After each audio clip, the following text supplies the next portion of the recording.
You are listening to Edition Mics. Ready to impact.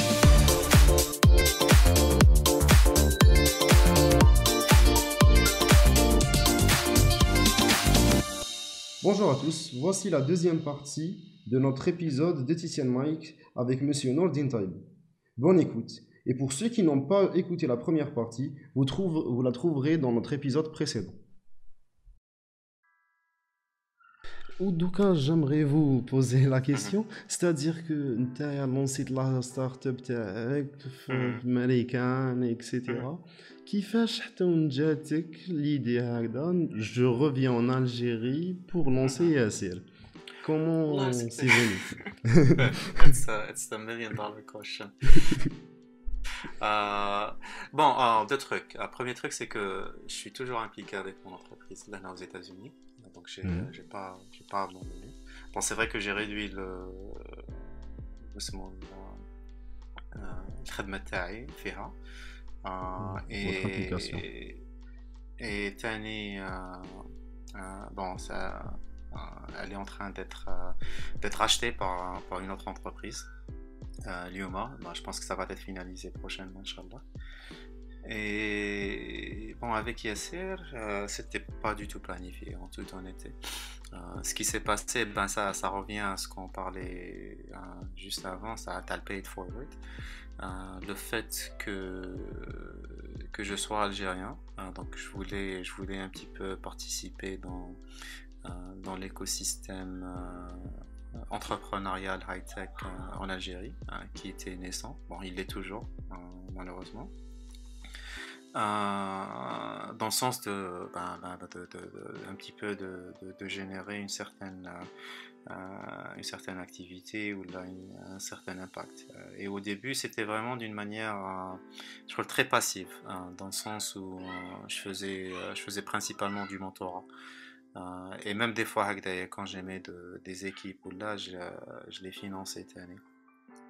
Mais très rapidement, ça revient un petit peu à ce qu'on disait, Mrebel. J'ai vraiment conclu que le plus gros problème de l'entrepreneuriat high-tech en Algérie, c'était pas le manque de financement ou la bureaucratie. Bon, je dis pas que c'est pas des problèmes, donc certes c'est des problèmes et même des problèmes importants, mais le plus gros problème lié, c'était l'entrepreneur lui-même, dans le sens où il n'y avait pas avec les valeurs il n'y avait pas avec les valeurs de la prise de risque, le mindset, la culture, les bonnes pratiques, donc il n'y avait pas, je crois que ça n'existait pas. Et jusqu'à maintenant, je le dis, je le redis, vraiment le plus gros problème de l'Algérie dans tout ce qui est entrepreneuriat high-tech, c'est beaucoup plus l'entrepreneur et la culture qui existe qu'autre chose. Et il ne faut pas l'en vouloir tenir, c'est parce que Tarbina dans un certain environnement qui nous impacte d'une manière inconsciente. Et c'est ça le plus gros problème. حضرت لك مقبلة على l'exemple تاع Stanford et comment ils inculquent l'entrepreneuriat, la prise de risque à travers leur système académique. Et le fait que tu le fasses, en fait tu es en train d'inculquer l'entrepreneuriat comme valeur sociale d'une manière très inconsciente. Lyoma, on ne le fait pas. Et je pense que notre système éducatif y est pour beaucoup. On a un système éducatif qui n'est basé que sur les examens, principalement. Même quand tu prends le cas à les écoles où les étudiants ou les élèves les plus brillants du pays, que ce soit par exemple l'ESI ou l'école polytechnique ou autre. Et malheureusement, tu retrouves des gens très brillants, mais qui passent leur temps à chercher après les notes. عندهم برك هذاك لاسبي تاع je dois préparer pour un EMD, pour une synthèse et autres. Donc c'est ça devient ça l'obsession. Et avec cette obsession là, malheureusement, c'est c'est certaine peur, une certaine peur du risque, et d'une manière vraiment inconsciente, hein. Et disons un certain mindset où euh, tu attends toujours à ce qu'une personne te dise ce qu'il faut faire. Donc tu n'as pas avec la prise d'initiative. Et donc du coup, ben, tu te retrouves avec principalement des gens qui ont un potentiel énorme, mais qui n'arrivent pas à l'exploiter. Donc du coup, ben, principalement, ben, tu vois les étudiants ou là, les élèves à Doma, quand ils finissent leurs études, ils veulent trouver un boulot, ou ils ont un poste ou là ils vont vouloir aller à l'étranger pour poursuivre plus d'études, ou même une fois que ils disent les études تاعهم يحوسوا على un boulot pour qu'ils aient un poste qui leur dise ce qu'il faut faire. Donc à dire, je pense que c'est ça le plus gros problème. Et puis même bon, c'est le contraste. Les gens qui n'ont pas fait d'études, qui ont abandonné leurs études, mais avec un CEM ou le lycée, et qui commencent avec leur entreprise ou la Hanout ou là tout ce que tu veux. Hadouk, d'un point de vue bon. La définition de ce qu'est une réussite, bien sûr, est subjective, mais tu pourras trouver pas mal d'entre eux qui ont créé une entreprise qui génère des revenus, qui génère de l'emploi et tout. Parce que ça revient un petit peu, je crois qu'ils n'ont pas été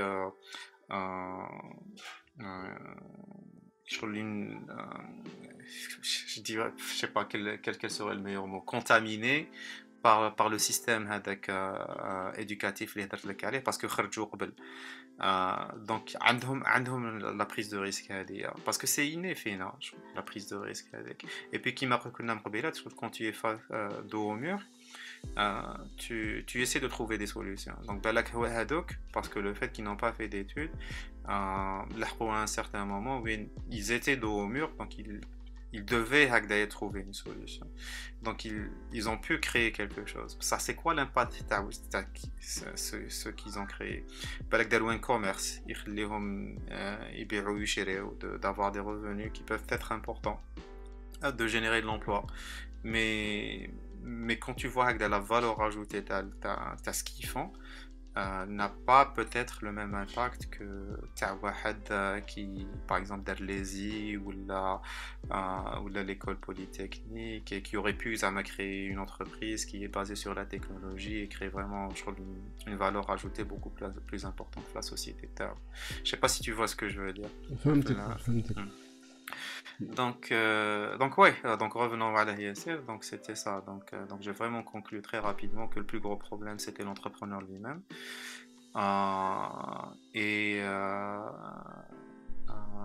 donc je me suis dit que si je voulais vraiment créer un modèle enfin si je voulais vraiment contribuer et créer un modèle de succès local, il fallait que je sois impliqué moi-même. Et c'est comme ça que l'idée de Yassir est venue un petit peu. J'imagine que votre première expérience a dû beaucoup vous aider, Yassir. Oui, c'est sûr. Est-ce que le fait, on peut dire que l'entrepreneuriat, on peut dire que même Doka Mazal, il n'est pas assez avancé. Est-ce que ça vous a vraiment aidé, Yassir? Est-ce que ça a rendu les choses plus faciles ou plus difficiles? Qu'en pensez-vous? Bon, mon expérience, bien sûr, je vais pas te mentir, mais je sais pas que mon expérience, mon réseau aussi. Donc à Doma, c'est des points primordiaux. Yassir, l'IA, c'est beaucoup plus une mission qu'une entreprise. Qu'est-ce que je veux dire par là? C'est qui m'apporte donc je veux créer ce modèle de réussite, باش déjà les membres de l'équipe تاع ياسر اليوم je trouve se baignent dans cet environnement là dans ce système de valeurs là et انا ليا الحق mon rêve c'est que tout membre تاع l'équipe تاع ياسر اليوم aille un jour créer sa propre entreprise et créer un autre modèle de succès pour qu'on ait plusieurs succès. Donc c'est ça vraiment le but. Donc c'est ça la mission de Yasser. La deuxième mission de Yasser c'est vraiment d'habiliter le talent local, surtout le talent technique local. Quand je dis technique, pas forcément que les développeurs. Mais aussi tout ce qui est technologie, parce que l'IOMA on a plusieurs aspects. Par exemple les services tawana, il y a beaucoup de recherche opérationnelle, donc il y a pas mal de trucs qui se font dans ce domaine-là. Il y a beaucoup de trucs la stratégie commerciale tawana, que ce soit les opérations, le marketing, où on se base beaucoup sur la data, donc data scientists deviennent primordiaux pour la réussite dans l'entreprise. Et donc je voulais habiliter le talent technique local pour démontrer que si tu leur donnes l'environnement propice, non seulement ils peuvent avoir un impact sur leur communauté ou leur société directe qui est l'Algérie, mais aller au-delà des frontières et avoir un impact global. Donc un allié dès le début, je voulais que ça soit quelque chose de global et pas que quelque chose qui soit restreint à l'Algérie. Oui. Donc oui, vas-y. Yassir, c'était quelque chose de nouveau en Algérie qui est Comment vous avez réussi à gagner la confiance des Algériens? Qui fait la stratégie marketing comment c'est? Parce que franchement, imagine donc ma cache Yassir, n'importe qui yahdra عليها grandiose, c'est pas c'est pas bon, tu m'avais posé la question Morbelat, est-ce que je crois que mon expérience avait aidé ou là je crois que c'était beaucoup plus le fait qu'il n'y ait pas d'entrepreneuriat high-tech en Algérie, est-ce que je crois que ça avait contribué un petit peu à la réussite de l'entreprise? Je dirais oui et non. Non, voilà, parce qu'il y a beaucoup de barrières, pas forcément que technologie, mais beaucoup de barrières légales, administratives, tout ce que tu veux, parce que les gens ne comprennent pas ce que tu fais. Pour te dire, quand on voulait commencer Hagdaya, on avait plus de naysayers than people that believe that we could build something. Donc la majorité يقول لك ما تمشيش مشي في بلادنا ما على باليش et tout. راك شايف كيفاه. Bon, step back حاجة برك je voulais faire le point que les gens ne réalisent pas, mais Yasser, c'est pas que l'application transport. En fait, dès le début, quand on avait créé l'entreprise, on avait un business model qui est en fait assez poussé. Et le ride hailing, en fait, c'est juste une pièce du puzzle. Le business model. Les gens ne le réalisent pas. Je pense qu'avec le temps, je pense que ça va être évident. Je pense que d'ici l'année prochaine, quand on aura un produit beaucoup plus complet, les gens vont réaliser que l'endgame Tana, c'est pas le transport. C'est quelque chose de beaucoup plus important. Et qui pourra avoir un impact global, pas que sur les pays où on se trouve aujourd'hui, comme l'Algérie, Maroc et Tunisie. Donc on est en train de s'étendre vers non seulement d'autres pays africains, mais avec d'autres pays européens et autres. Donc je voulais faire le point là d'ailleurs. Donc c'est pas vraiment que du ride hailing. En parlant des autres pays africains, la Tunisie, le Maroc, Vous avez aussi réussi à vous implanter dans ces régions. Mhm. Qu'est-ce qui vous a aidé? Parce que donc, vous êtes algérien, vous تعرف Mhm. l'écosystème هنايا à peu près Mhm. كيفاش كان. Qu'est-ce qui vous a aidé تزيد تكبر vers l'Afrique du Nord?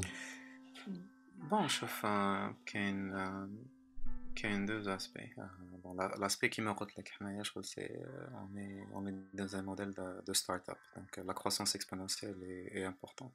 Pour pouvoir faire cette croissance exponentielle, il faut que tu sois implémenté sur plusieurs marchés. Donc, tu peux pas le faire d'ailleurs que sur le marché algérien, d'un côté. D'un autre côté, qui me retient, dès le début, on voulait créer un impact global, chez Bark que sur l'Algérie. Et ça revient à ce que j'ai dit, Morbilat, c'est il faut avoir une vision globale des choses. Tu n'as pas besoin de tout connaître, mais tu as cette vision-là, ou à la balak l'ilm min tarah, pour que tu puisses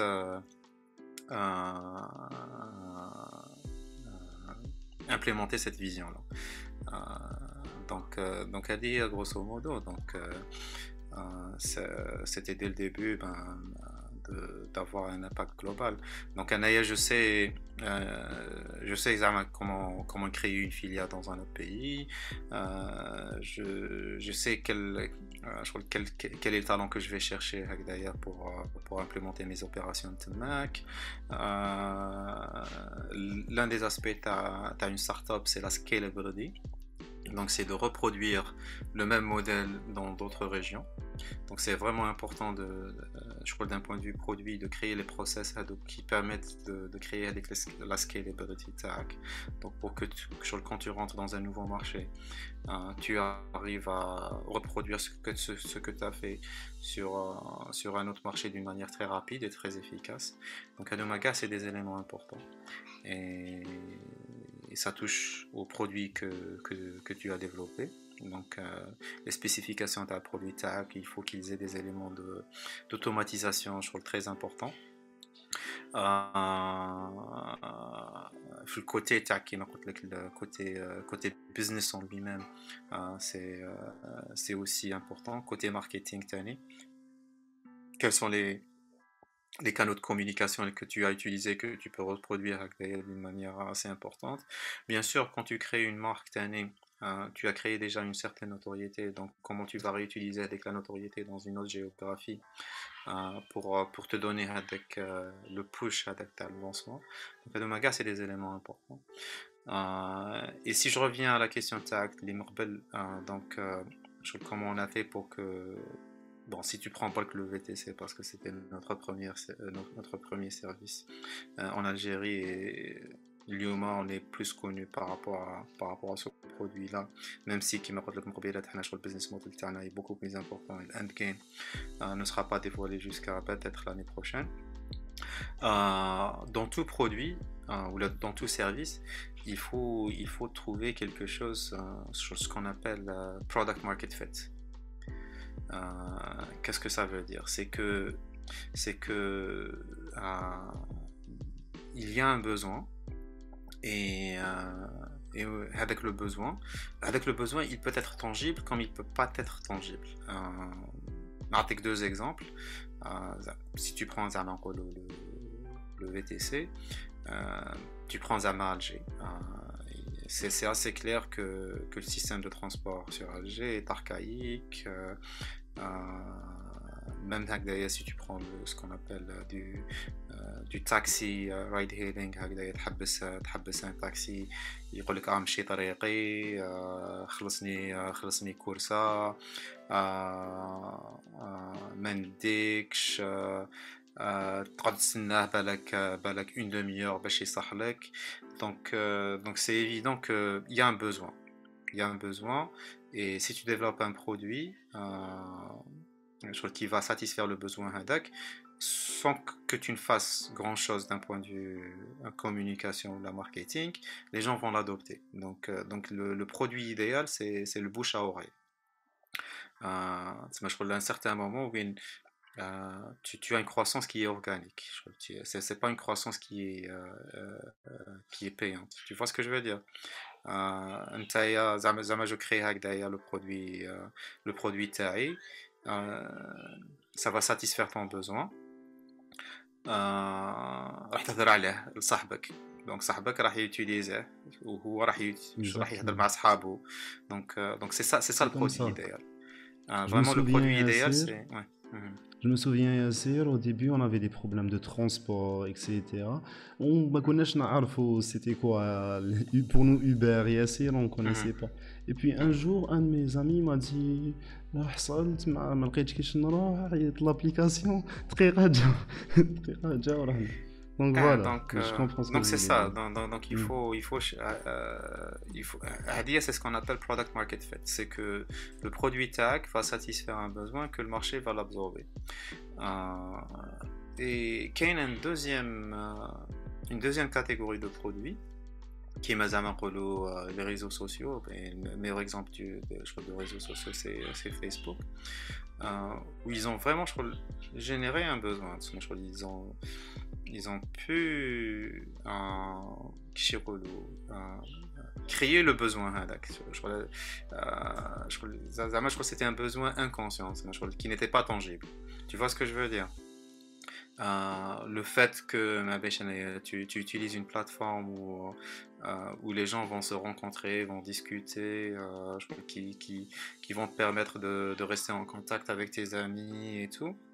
Même ça, je crois, si vous êtes loin de l'un de l'autre, c'était pas vraiment ça, je crois, un besoin tangible. Je crois que si tu prends les années 90 ou le début des années 2000, ben, ما باليش شغل انت ما تحسش به شغل كوم بوزوان راك فاهمني. Oui, je vois.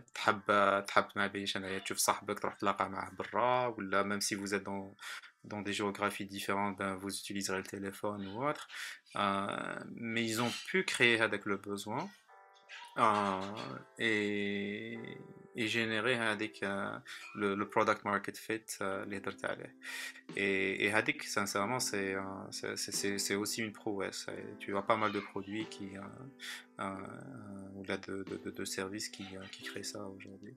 Donc, Hadik, donc vraiment, c'est ça le principal. Je trouve que la réussite est vraiment basée sur ce qu'on appelle du product market fit. Et bien sûr, il faut être visionnaire. Qui va pas le endgame تاع ياسر, c'est quelque chose de beaucoup plus grand. Et en fait, on est en train de construire les building blocks pour arriver à ce endgame là. Et هذوما les building blocks, c'est ça qui va nous permettre que une fois le produit final il compte sur le marché, il a un impact énorme. Donc on est en train de construire avec le besoin. Tu vois ce que je veux dire? Et quand on mettra avec le produit, je crois, sur les différents marchés qu'on a aujourd'hui, son adoption sera j'espère, je trouve, rapide, parce qu'on aura su créer avec le besoin. C'était pas un besoin qui existait, mais on va le créer. Tu vois ce que je veux dire? Je vois. Il faut que sur le produit final, je fais un mec super bien. Exactement. Je peux pas trop en parler, Mm. bien sûr, Oui, mais Inch'Allah, il a pris la hyène d'ici l'âme de Jaïr. Inch'Allah. Voilà. Mais ceci dit, parce qu'un point, je crois, à un certain moment, il faut croître d'une manière payante. Donc, il y a plusieurs canaux de croissance. Bien sûr, le digital devient très important. Donc, paid ads, que ça soit sur les réseaux sociaux, Facebook, Instagram, TikTok,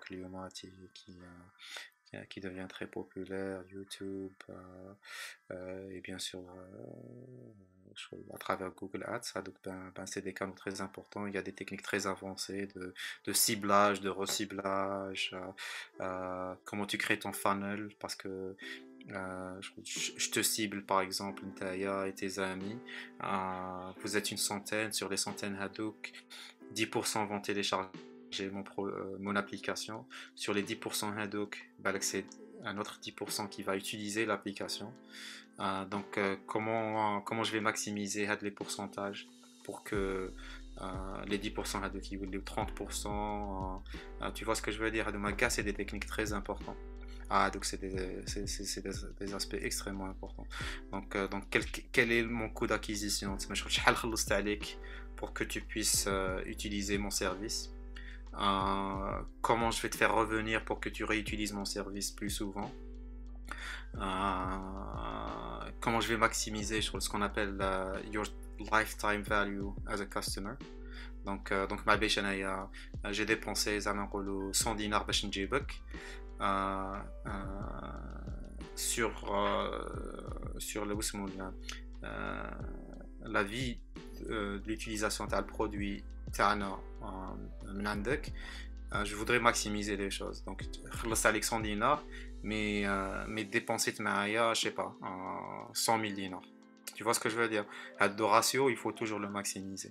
Donc, il y a plusieurs techniques basées principalement sur du machine learning et autres qu'on utilise d'ailleurs pour comprendre les différents segments de clients, comment cibler chaque segment d'une manière différente, comment recibler, comment c'est des aspects super importants la croissance ternaire, jusqu'au point où je crois que si tu peux contrôler quel est le levier Hadoma, tu peux arriver à un certain moment à un point où tu peux contrôler ta croissance.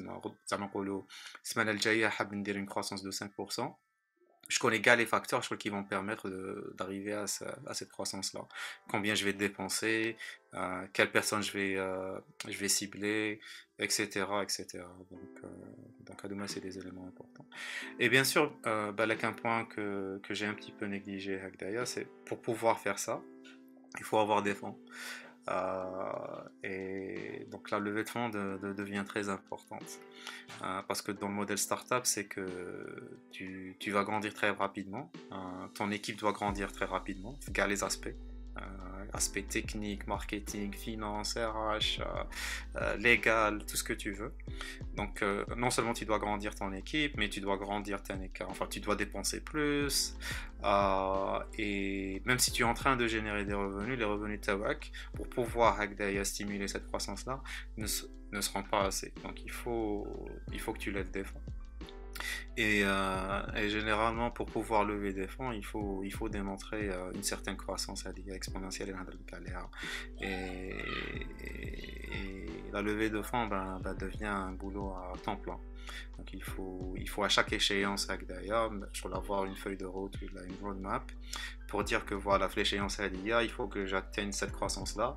Et quand je vais atteindre cette croissance-là, il faut que j'aille lever 20 millions de dollars pour que j'arrive à la deuxième échéance de la croissance tarif, le roadmap tarif. Et qu'il avec l'échéance, pour pouvoir aller à l'échéance des Moraha, je vais devoir lever 40 millions de dollars, tous les 100 millions de dollars. كل ما تزيد كل ما تطلع. Et à un certain moment, je crois que tu arriveras à un certain niveau où je crois que tu n'auras plus besoin de lever des fonds et tu pourras self-sustain yourself. Donc tu pourras contrôler la croissance avec les revenus que tu génères. Donc grosso modo. Et ça devient important. Et je pense que tant que tu as la croissance avec, la levée de fonds je dis pas que c'est facile, au contraire c'est très difficile, même quand tu as les éléments de croissance et même quand tu démontres que tu as construit une très bonne équipe qui marche très bien et tout, ça reste challenging, mais c'est faisable. Donc et ce que je dis aux Algériens généralement, c'est que je peux نفكروا في الجزائر برك. C'est un problème كبير. Il faut savoir que الجزائر اليوم c'est pas une planète, c'est un pays qui se trouve dans un continent small l'Afrique, qui se trouve dans une planète qui s'appelle Terre. Et كيف فكروا financement نحوسوا على financement في الجزائر. Non, c'est pas le cas. Je crois que tu peux avoir le financement de partout dans le monde. Lyuma, tu as des entreprises de la Silicon Valley qui ont un financement de l'Asie ou de l'Europe et vice versa. Tu as des entreprises ou des startups en Europe ou là en Asie ou là même en Afrique qui ont des financements de partout dans le monde. Parce qu'ils ont pu démontrer cette croissance-là, parce qu'ils ont pu démontrer qu'ils ont créé une équipe qui est assez balèze, et c'est ça qui leur permet de lever des fonds. Donc Hadia, je trouve que c'est ce que j'essaie de dire à tous les entrepreneurs اليوم. يقول لك ما كانش financement في بلادنا. ما تسحقش financement في بلادك. إذا ما عندكش نتايا.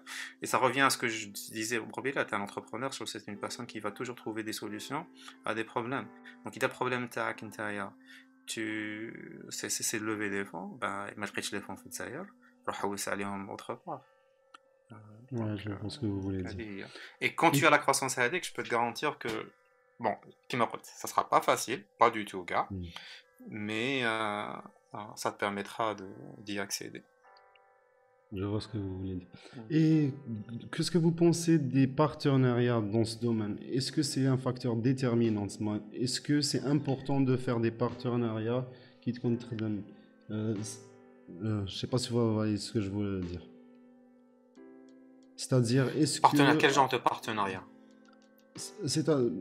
Par exemple, pour des besoins financiers, par exemple, si on a besoin de personnes pour nous aider, d'entreprises pour nous aider, je sais pas. Je sais pas si vous voyez ce que je veux dire. Tu peux toujours avoir des partenariats avec des entités qui ont une valeur ajoutée. Enfin, une valeur ajoutée dans le business. كيما دوك انتوما مع درتو ان بارتناريا مع لا بنك ناسيونال الجيريان ياسير on est d'accord. Oui, c'est sûr. C'est des partenariats qui peuvent t'aider à croître. Donc oui, il faut toujours aller les chercher. Bon, c'est vrai que généralement les grandes entreprises ne veulent pas créer de partenariat avec des petites entreprises, donc donc ça peut être un peu difficile de les avoir, surtout que quand c'est des partenariats qui sont essentiels à ta croissance. Donc il faut toujours, ce que je dis à tout le monde, c'est que quand on est petit et qu'on veut avoir ce genre de partenariat qui vont vraiment avoir une valeur ajoutée pour la croissance externe, il faut toujours chercher les personnes qui vont nous présenter à ce partenaire-là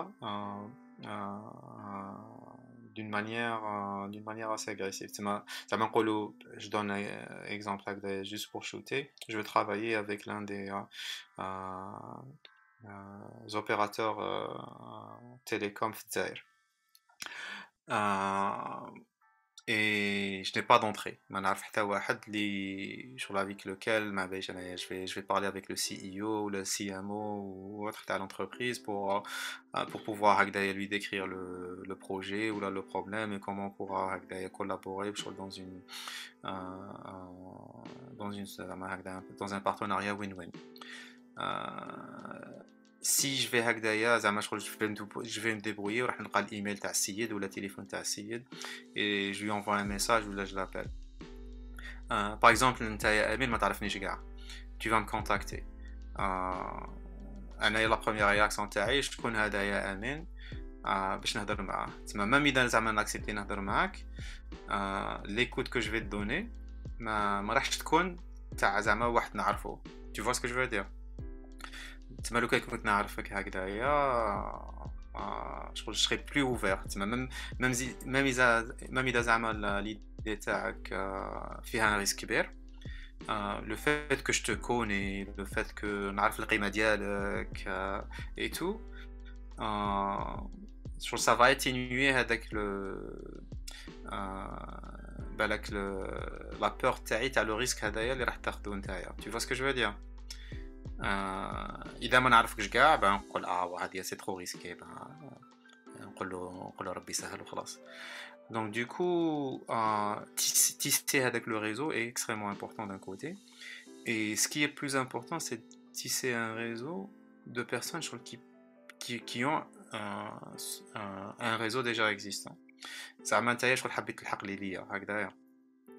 دونك اوليو باش تبعت لي هكذايا ان ايميل ولا ديريكت هكذايا بلا ما تعرفني بلا ما والو, ولا باش تكونتاكتيني سور لي ريزو سوسيو واتر, راح تقول باللي شكون في الريزو تاعي اللي يقدر يبريزونتي لي النوردين ويعرفوا مليح ويقدر يقول باللي ما بايش انايا امين منو قطع. Tu vois ce que je veux dire? donc en faisant ça, c'est ma chose خلاص دابا ما بين زعما نقولوا محمد هو اللي يعرفنا بين زوج. دونك محمد راح يعيط لي يقول لي اسمع هذا امين فريمون شغل il faut que tu lui parles, il cherche un partenariat, vraiment le produit تاعو est énorme, je crois que ça va être du win-win et tout. Essayons de le faire. يقول لك oui bien sûr, قول له يكونتاكتيني ونقصروا مليح. L'impact sera, enfin, je dis pas que ça va aboutir à quelque chose, mais la probabilité pour que ça aboutisse à quelque chose devient beaucoup plus importante. Donc c'est ce que je dis, les petites entreprises qui cherchent des partenariats et tout, il faut toujours essayer de le faire de cette manière-là, au lieu d'aller directement vers des personnes ou des entités. Et bien sûr, sur un certain moment et c'est quelque chose qui s'est passé avec ISR, c'est qu'à un certain moment, on a pu construire avec la notoriété, donc la marque, et donc les gens ont commencé vraiment à prendre l'entreprise au sérieux. Donc, on a un point où même les grosses entreprises ou là quand on cherche des entrepreneuriats ou là et ça c'est le cas idéal. Je crois que si tu arrives à atteindre la position au contraire c'est pas mal. Donc, hormis l'aspect partenariat, si un jeune entrepreneur à un moment il aura toujours besoin de sources de financement, ça pourra lui faire un blocage, avance. Qu'est-ce que vous lui conseillez il voit les choses comment il va financer etc. tout son projet. Bon chef, je te donne l'exemple les firmes de capital risque la Silicon Valley.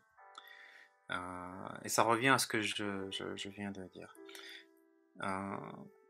Je suis un entrepreneur avec une idée qui pourra révolutionner un certain secteur. Le fait que j'ai cette idée-là, le site web de la firme, je vais trouver l'email ou le contact de l'un des partners de la firme, généralement il investit dans le domaine. Je vais l'appeler ou là je vais lui envoyer l'email. Je peux te garantir que 99,9999999% du temps, marché répondait ou voilà, mais répondez déjà qui m'a dit ils veulent avoir avec l'introduction, ce qu'on appelle en anglais warm introduction, d'une personne qu'ils connaissent déjà et qui peuvent faire avec le lien. Donc déjà de leur côté ça réduit le risque, et d'un autre côté, et je trouve ça pas mal sincèrement comme point, c'est que je trouve et ça revient à ce qu'on s'est dit plus tôt. L'entrepreneur, c'est une personne qui défie le statu quo, qui trouve toujours des solutions à des problèmes.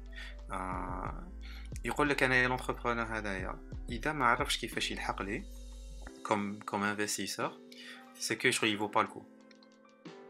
Je vois ce que tu vois ce que je veux dire.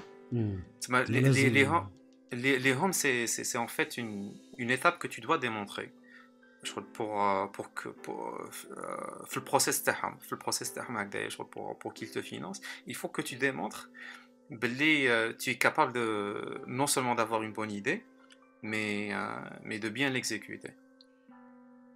Oui, donc ça revient مع الأول كاع قلت لك qui قلت لك هكذا شغل كي بدينا شغل l'une des raisons pour laquelle qui m'a poussé à créer ISR, c'était parce que قلت لك les entrepreneurs في الجزائر قلت لك ما كانش عندهم هذيك la culture, il y avait pas les bonnes pratiques, il y avait pas le mindset هذاك qui leur permettait de réussir, et ça en fait partie هذه parce que il faut avoir avec la hargne هذاك de réussir coûte à coûte. J'ai besoin de financement, لازمني نلقى une solution. ما على باليش نسلف دراهم، نكونفانكي والدي، نكونفانكي عمتي، خالي، عمي، صحابي au début هكذايا شغل ما باليش ça va me permettre d'avoir 100 000 dinars, ça va me permettre d'avoir 1 million de dinars, avec quoi je vais commencer. ومن بعدك je vais créer mon MVP, ومن بعدك je vais aller je vais le mettre sur le marché, je vais avoir une croissance au début, chose qui va me permettre d'aller plus loin. Bah, dès que je vais contacter Nordin, qui pourra investir ou là qui pourra me présenter à d'autres investisseurs. Donc, donc c'est ce que je dis aux jeunes entrepreneurs. Donc il faut the burden is on them. Faut pas إذا أنا je me dis entrepreneur et نستنى باش يحطوا لي الطابي rouge, c'est que je suis pas entrepreneur. كيما قلت لك l'entrepreneur c'est une personne qui va défier le statu quo, donc qui va trouver des solutions.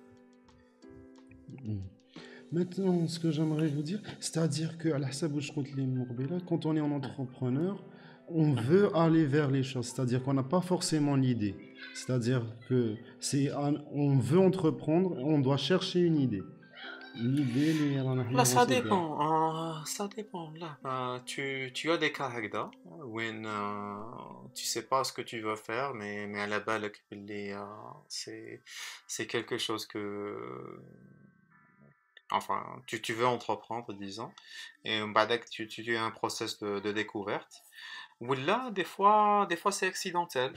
وين ما على باليش تصرى لك une certaine expérience في الquotidien تاعك qui génère une certaine frustration. وتقول لو كان عندي هذا البرودوي ben j'aurais pu faire ceci ou cela. C'est ça l'idée, donc c'est ça l'idée تاع البرودوي تاعك. Ou là tu constates هكذايا في l'environnement تاعك باللي il y a des choses qui pourraient être automatisées s'il y avait un produit sur le marché. Donc tu te dis ben il n'y a pas ce produit là, ben je vais le développer parce que j'ai constaté qu'il y a un besoin et je vais aller le créer. Donc vraiment il y a pas quelque chose de précis par rapport à l'idée. Donc كل واحد كيفاش l'expérience تاعو. Et c'est ça ce que je voulais dire. اليوم on parle beaucoup de l'enseignement de l'entrepreneuriat زعما في les universités et tout. Et انا الحق je suis contre parce que l'entrepreneuriat c'est pas quelque chose que tu peux enseigner. L'entrepreneuriat c'est quelque chose que tu dois vivre, donc il faut que tu te jettes de cette falaise là parce que les problèmes تاعي راح يكونوا différents على les problèmes تاعك. donc انا je vais pas dire que راح نجي لك هكذا راح نقريك ونقول لك دير اكس y z راح تخرج فيسبوك ولا جوجل. je te mentirais parce que كل واحد عنده الديفي تاعو وكل واحد عنده البروبلème تاعو et tout. Ce qui peut aider c'est que l'expérience par exemple تاعي نقعد معاك ونسيو هكذايا شغل de résoudre les problèmes اللي عندك. Et ça, pour pouvoir le faire, il faut que tu vis ces problèmes-là. Donc il faut que tu sois déjà entrepreneur, il faut que tu fasses enfin dos au mur pour trouver la solution هذيك. ماشي زعما راك en cours ما بديت والو. Je crois comment tu vas absorber ça? Tu vois ce que je veux dire? Je crois qu'il n'y a rien à absorber. Donc allez. Supposons que Zama Doka, un entrepreneur, Habibda, il a une idée, mais à la belouche, comment il commence? Est-ce que vous pouvez nous donner une idée générale, une planification et préparation pour lancer une start-up de manière générale? Oui, bon, comme on a dit, une start-up c'est une entreprise, donc tu dois incorporer. L'IOMA, il faut savoir que tu peux incorporer n'importe où dans le monde. Même en étant algérien, tu peux incorporer aux États-Unis, tu peux incorporer là, en Europe, Émirats, Asie, tout ce que tu veux. Donc ça dépend de ton business model et le marché que tu es en train de cibler. Mais je ne sais pas que le marché que tu es en train de cibler. Je te donne un exemple, parce que tu as la levée de fonds. Si tu es par exemple incorporé au Zaïre et tu cherches à lever des fonds en dehors de l'Algérie, un investisseur il pensera à 1000 fois avant de mettre de l'argent dans une entité algérienne. À cause, il faut le dire, l'IOMA c'est beaucoup de bureaucratie, les règlements ne sont pas clairs, il y a beaucoup d'opacité et tout. Donc même si j'aime ton idée, même si je vois que tu as déjà eu une croissance extraordinaire et vraiment c'est un marché très important et tout. S'il n'y a pas هذيك l'aspect qui va me réconforter la prise de risque هذيك, parce que c'est une prise de risque quand tu investis dans une entité. Même sur le cas idéal, c'est une grosse prise de risque. Il faut savoir que 90%, beaucoup plus, 95% de early stage startups et ils mourent tout. Hein. Il y a des facilités qu'on va aller. Hein. Donc, je parle même pas d'un pays comme l'Algérie. Donc le fait, par exemple, même si le marché tech est en Algérie, le fait que tu vas incorporer aux États-Unis et que tu recevras ton investissement aux États-Unis, réduira le risque que d'être incorporé, par exemple, au Zaïre et l'investissement il compte Zaïre mais de l'étranger. Tu vois ce que je veux dire? Donc, à Doumaga, c'est des éléments importants. Donc, il faut bien comprendre le business model TAC, donc même une idée, même si tu veux l'appliquer au début en Algérie, il faut se poser la question, dois-je incorporer Fidzaïr ou là là là balak n'incorporer Fidzaïr ou balak je vais incorporer dans un autre pays. Donc Ali, je pense que c'est ça la première démarche. Je pense La que deuxième démarche, oui, vas-y. Je pense que pour pouvoir comprendre les aspects éthiques, il faut essayer une fois. On peut pas savoir directement qui fâche. À la base, bon, soit essayer déjà une fois, soit ça revient au tu t'entoures tu t'entoures des personnes qui ont déjà avec l'expérience. Donc allez, et c'est à l'entrepreneur de créer avec l'environnement. Qui m'a dit que لازم يبروفي روحه. هذه هي. Donc bien sûr, donc il faut qu'il y ait un certain accès à l'information.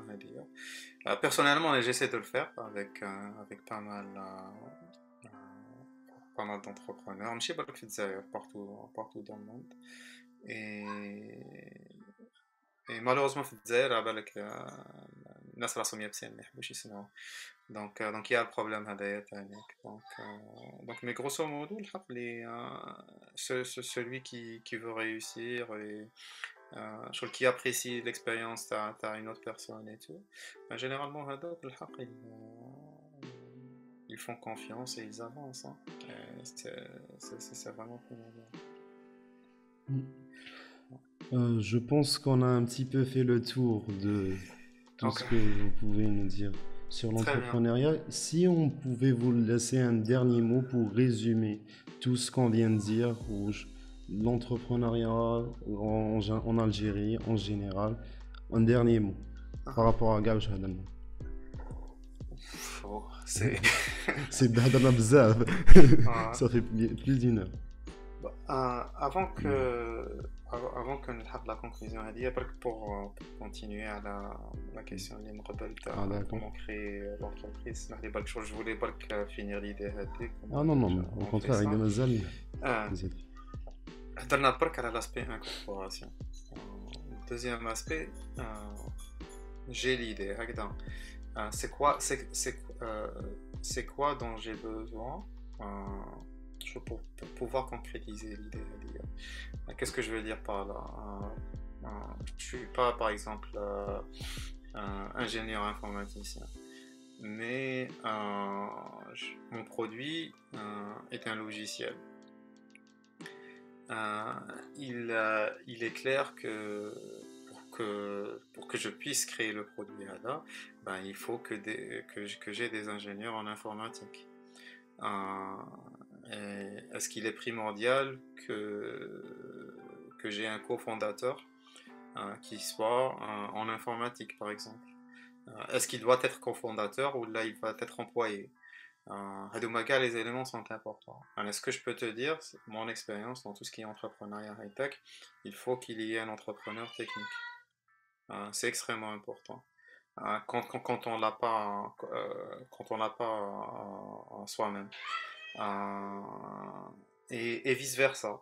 Ça dépend de l'idée, ça dépend du produit. À un certain moment, je vais avoir besoin d'une personne qui sera calée en business ou là qui sera calée en marketing ou là. Donc il faut se poser la question, est-ce que je dois avoir ces personnes-là dès le début ou là là là. La mentalité algérienne, c'est que l'idée taille, il faut que je garde tout. L'entreprise taille, là, 100% d'y aller. C'est la recette de l'échec, surtout sur l'entrepreneuriat high-tech. C'est anormal qu'une personne qui va contribuer à la réussite d'une entreprise, avec la personne ne tkunch عندها une part de ce succès-là.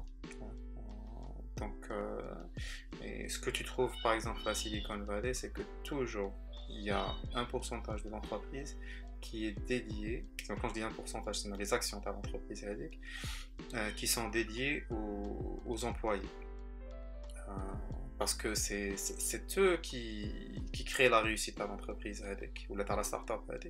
Donc si tu ne vas pas partager avec le succès de l'entreprise avec ben, je peux te garantir que, bon, je dirais pas que ça sera un échec, mais je te garantis que la probabilité que ça soit un échec, grandira beaucoup plus.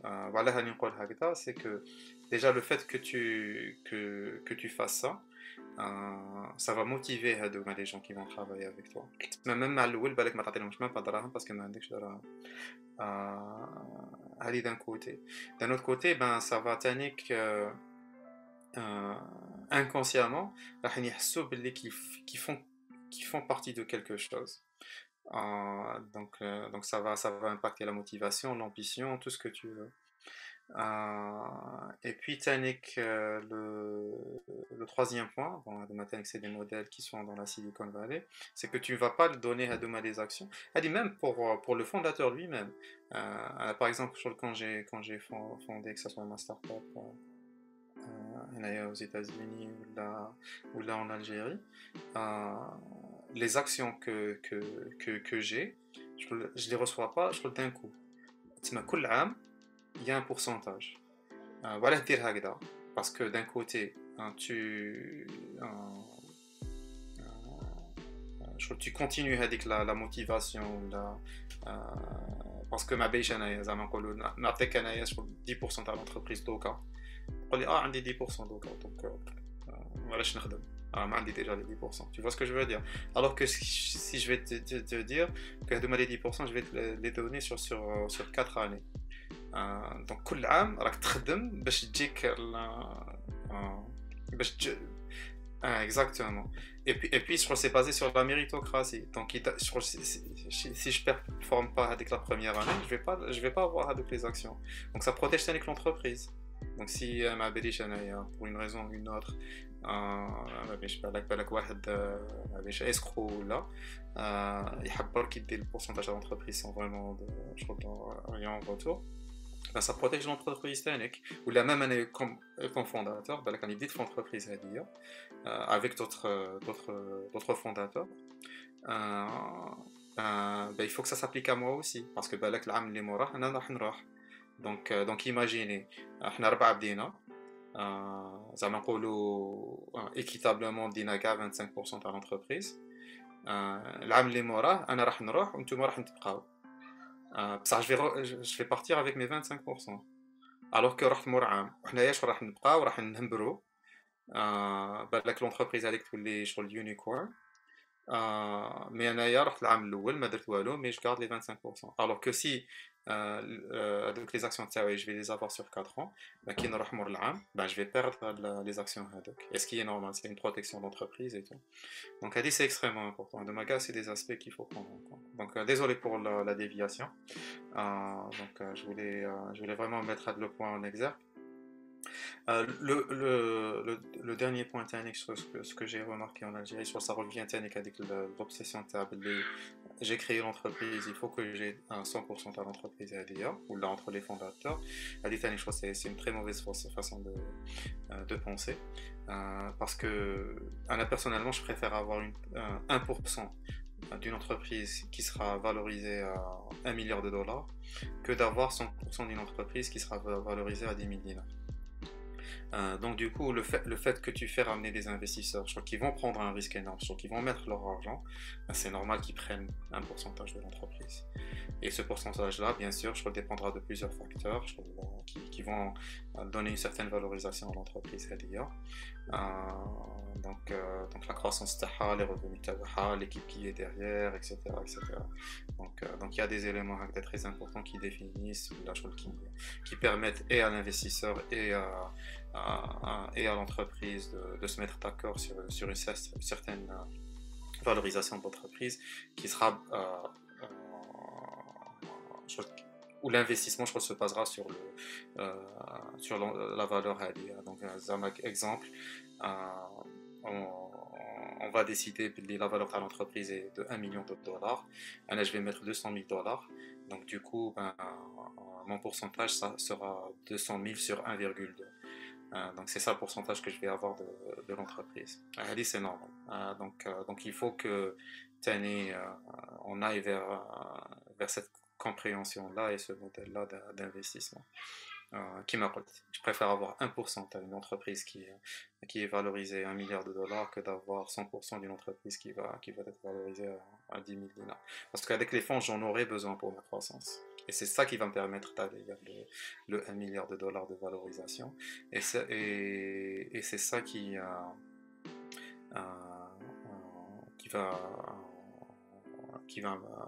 me permettre de prendre le risque derrière, parce que celui qui va mettre l'argent va prendre le risque.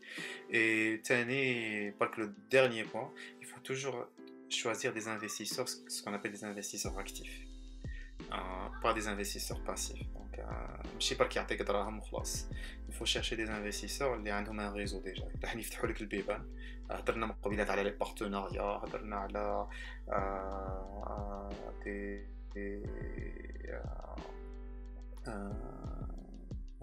des clients potentiels et autres. Généralement les bons investisseurs ont déjà un réseau et donc ils vont ouvrir des portes. باش حبيت انا partenariat مع un opérateur télécom نعرف السي اي او تاعهم، نعرف السي تي او تاعهم، نعيط له دوك نقول له بلي راح تجي وتكسر معاه. Donc il faut toujours chercher ces personnes là ou là ces entités là d'investissement. Donc c'est extrêmement important. Donc c'est un petit peu, je crois, pour compléter la question. J'ai pris plus de temps. Donc pour revenir, je sais pas, un petit résumé ou un sommaire ou un dernier mot. Sincèrement, qui m'a dit, il y a un potentiel énorme en Algérie d'un point de vue talent. J'y crois, mais à 1000%. Et je le vois. Et je le vois au niveau d'ISR, des gens travailleurs, des gens ambitieux.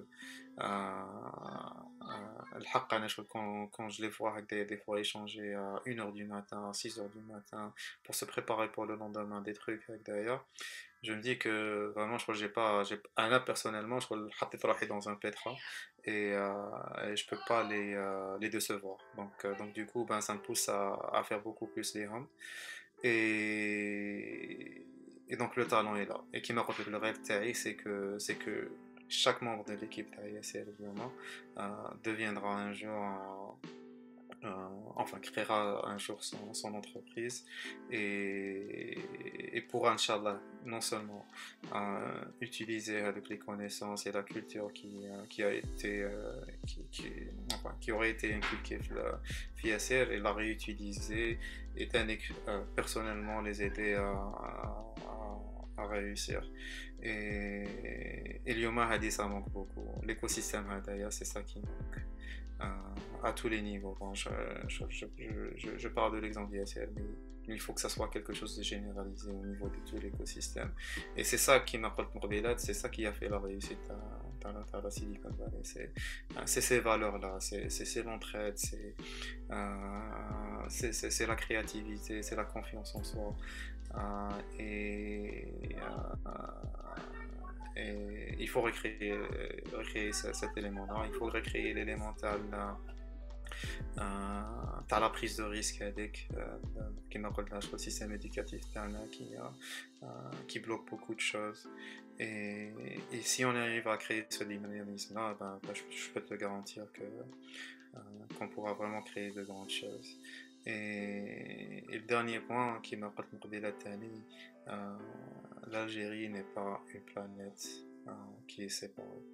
Elle fait partie d'un continent, elle fait partie d'une planète qui s'appelle Terre. Donc faut pas toujours avoir que l'Algérie. Même si notre marché est que l'Algérie, où là on va commencer en Algérie comme marché, il faut aller partout d'ailleurs pour trouver des opportunités. Il y a des accélérateurs qui m'a Y Combinator dans la Silicon Valley, de grosses entreprises qui mettent Dropbox, Airbnb, Stripe qui est valorisé à plus de 30 milliards de dollars. Vraiment de بداو à zéro, mais c'était une personne, deux personnes qui ont pu grandir en mastodonte. Donc YC, c'est disponible à tout le monde. N'importe quelle personne à travers le monde peut postuler vers YC et avoir accès à un réseau énorme, à des investisseurs, les et YC cherche les éléments à faire un entrepreneur. Même il ما عندوش l'expérience il cherche les traits donc qui peuvent leur permettre de déduire les donc il y a grosso modo sincèrement un potentiel énorme. Il faut pas que l'exploiter. Il faut dire Tani, malheureusement il faut que je le dise, il y a beaucoup de pseudo-experts derrière. Malheureusement c'est pas de leur faute aussi, ils pensent qu'ils sont des experts, mais ça m'a surtout avec les experts dans le digital et tout, mais qui te chauffent le haq, c'est pas des entrepreneurs, c'est des gens qui n'ont rien entrepris dans leur vie, ou là qui ont créé quelque chose de simple. Tu as des gens qui enseignent de l'entrepreneuriat mais qui n'ont rien entrepris dans leur vie. C'est pas pour réduire la valeur d'un professeur, mais si tu es professeur et que tu n'as jamais créé d'entreprise, comment tu vas enseigner l'entrepreneuriat? Qui me rappelle là, déjà l'entrepreneuriat, tu peux même pas l'enseigner. Il faut que tu te jettes, il faut que tu sois baigné dans l'entrepreneuriat pour que tu puisses apprendre des choses. Donc Adomaga, c'est des éléments à corriger, ça prendra du temps. Et c'est normal, quand tu prends l'exemple à la Silicon Valley, Majesh du jour au lendemain, c'est en fait une série d'événements qui dépassent le siècle, 150 ans d'Alak. Et il faut travailler, il faut qu'il y ait des gens sérieux qui y croient. Et j'espère qu'avec le temps, Inch'Allah, on créera un impact énorme. J'espère que l'Algérie peut être un hub global, mais pas régional, parce que déjà la position géographiquement est très importante. On a des gens très intelligents, qui sortent des écoles et universités algériennes, parce qu'il faut pousser cet écosystème-là. Un dernier point, pour conclure,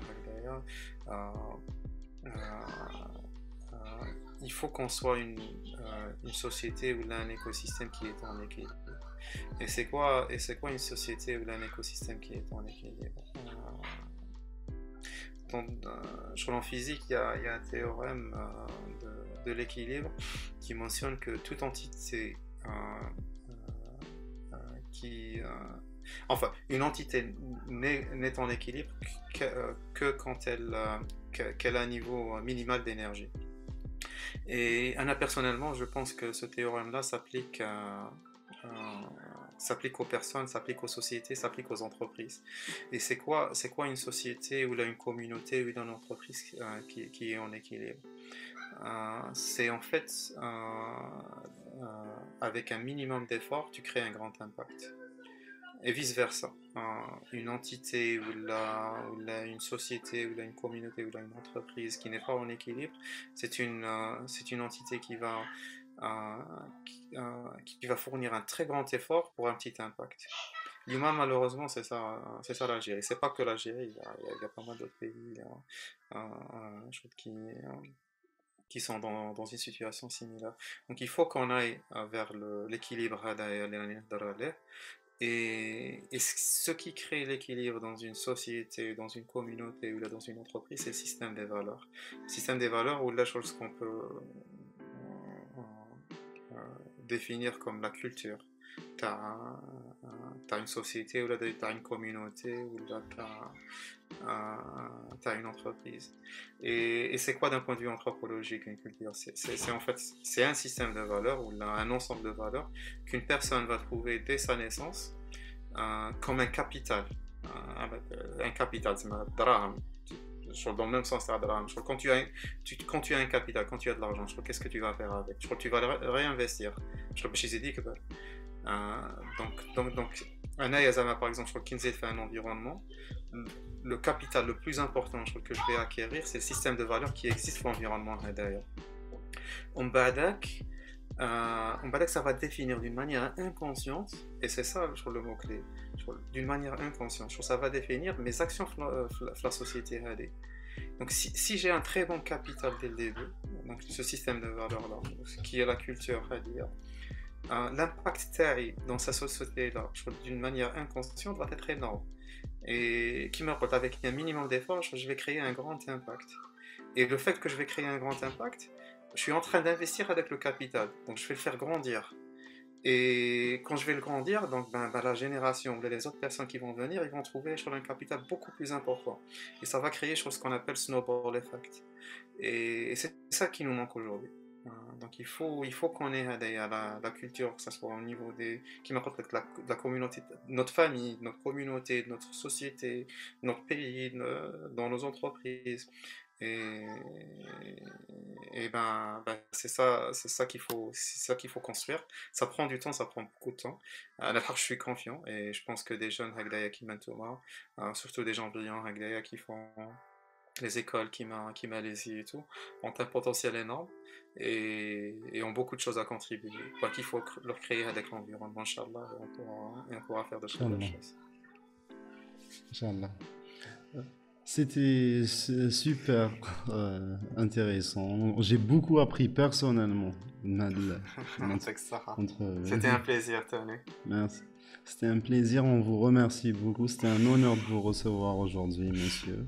L'honneur est le mien, Tony. L'honneur est un plaisir. Et n'hésitez pas à n'importe quel moment, et tout, je suis toujours disponible.